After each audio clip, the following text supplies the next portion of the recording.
first of all, I feel like I have to tell you, I was watching this movie over the weekend and it started thunderstorming outside, which I feel like just lent the perfect ambiance to the whole experience. Oh, So, that's perfect. I mean, that's the best way to watch a horror film on a rainy night. right. But I feel like it really, for me, kind of enhanced the experience because this movie feels like something I can really only describe as like a modern Gothic. It definitely has that sensibility, but I would love to know what drew you to this project initially. Was it reading the script? Did you realize you wanted to be involved at some other point? Like, what was the draw for you? I mean, look, I've been wanting to make a horror film since the day I decided becoming a filmmaker, which was when I was 12 years old. I grew up watching, Jaws and Alien and The Omen and Psycho and The Birds, and I've always been drawn to this genre. And so this was just a dream come true to be able to tell a horror story. But also, I love vampires. And when I read Blair Butler's script and saw that it was a modern origin story of one of the brides of Dracula, I was just like, oh, sold. I hadn't seen that before. It felt fresh, like you said. It's contemporary, but it's also gothic. It's got throwbacks to the old kind of world, but also some things that are really modern. And also, to be honest, it was Evie's character. She's this 26-year-old artist living in New York, struggling to get by. And I moved to New York when I was 24 and didn't know a soul in the world to become a filmmaker. And I thought that was a character that was really identifiable. And sometimes you can feel lonely in a big city, and she's really craving human connection. And that's kind of where the story goes awry. One of the things I definitely wanted to ask you about was hiring a female-led creative team. Why was that important to you? And what were the ways in which having that perspective on this project really made an impact? Yeah, I mean, it's wildly important to me. I hired my first cinematographer, Autumn Aiken, who worked on The Light of the Moon, my first feature with me. And all of our creative HODs, heads of department on set, were women. And to me, it's just like a difference of perspective. When you get something told time and time again, it's not actually just like a man versus woman thing. It's like, why do I want to watch the same film made by the same kind of people? As soon as you add diversity to the mix, whether that's, race, religion, background, sexuality, gender, whatever it is, you're going to get a more interesting film just because it hasn't been done before. And so, yeah, simply I wanted to keep it fresh. And if you want to do that, and also we need more women in the business. So of course I'm going to hire women. I have to ask you about where this was filmed because the setting is gorgeous, but really lends a sense of place to the story. What were you most excited about in getting to film on location? And where did you film specifically, just for people that might not know? Yeah, so we filmed in Hungary for 6 months, and we were obviously having Hungary stand in the place of New York and of countryside England. And so finding the right style and the right architectural style was really important. And we got this backstage tour of all these beautiful castles throughout Hungary, which was just, for someone who's like a history buff, was just a delight. But when I walked up to this castle, Nádas-Ladany, the one that we used in the film, and it was in the Tudor English style, I was like, oh, this is, and it was so gothic. I just thought, oh, this is it. But then when I found out that the person who built the castle was the great-great-grandson of Madame Báthory, who, if you don't know, was called Countess Dracula, or the Blood Countess, because she used to bathe in the blood of virgins. I was like, oh, we have to film in this castle. Like, there's no other choice. But it was really great to be in Eastern Europe, where Vlad the Impaler, for those who don't know, is arguably the inspiration for Dracula.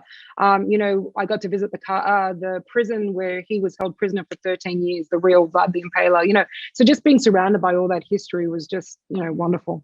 One of the ways that this movie, I think, really succeeds is how it kind of weaves beauty and horror together. And I think there's a lot of ways in which it does it and what people might not be aware of, but the production design, especially, I think you get a really good sense of how that's subtly woven together. So how did you kind of try to hide those visuals in plain sight, like where people might not be expecting them? Yeah, thank you for noticing. It was definitely at the forefront of my mind.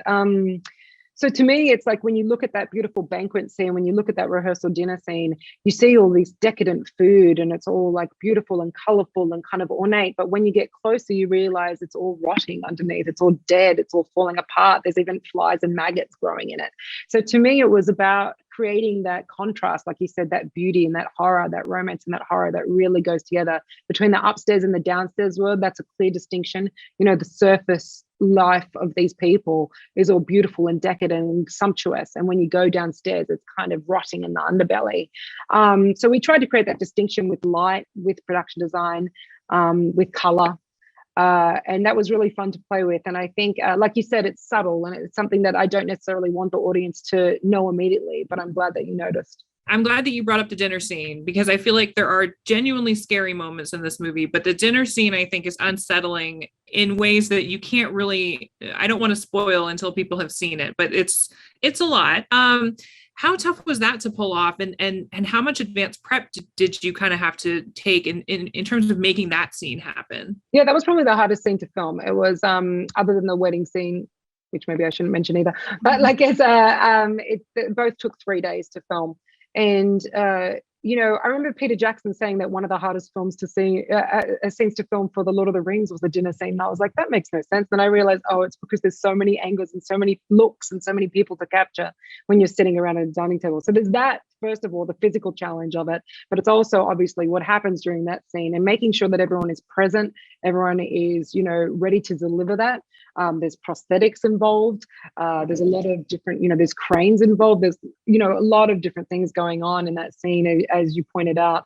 And getting that to all come together is so difficult, but also so joyous, because when you see your crew and your cast and everyone coming together to work seamlessly and perfectly to pull off this impossible shot or this impossible scene, it's just and when you see that it works and you feel that it works, as a filmmaker, that's just the pinnacle. I feel like I have to ask you about working with Nathalie and Thomas as your leads. I mean, the movie hinges on, their chemistry, how they work together.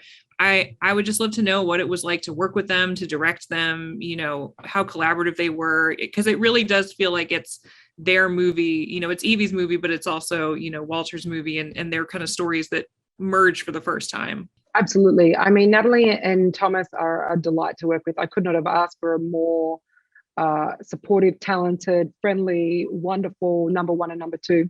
And I'm someone who really is a character and actor focused director, and whatever I am told I am given in rehearsal time, I always double it.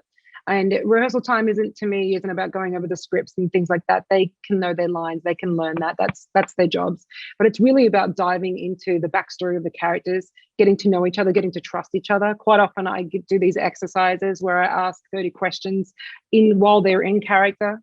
And we all listen, and we all kind of discover the character while we're in this room. And that builds trust, and they build their trust in me, their trust in each other, and their respect for each other. And that's what's really wildly important. And Nathalie and Thomas just had each other's back. I could tell that they were such good friends and still are. And, they made my job easy, and it also helps that they're both wildly attractive and, and easy on the eye, that makes chemistry much easier. I think you can see it in the finished product for sure. I am all out of time, but thank you so much for taking the time to talk with me about this movie. It is so fun and romantic and sexy and scary, and I am really excited for everyone else to get to see it too. So thank you.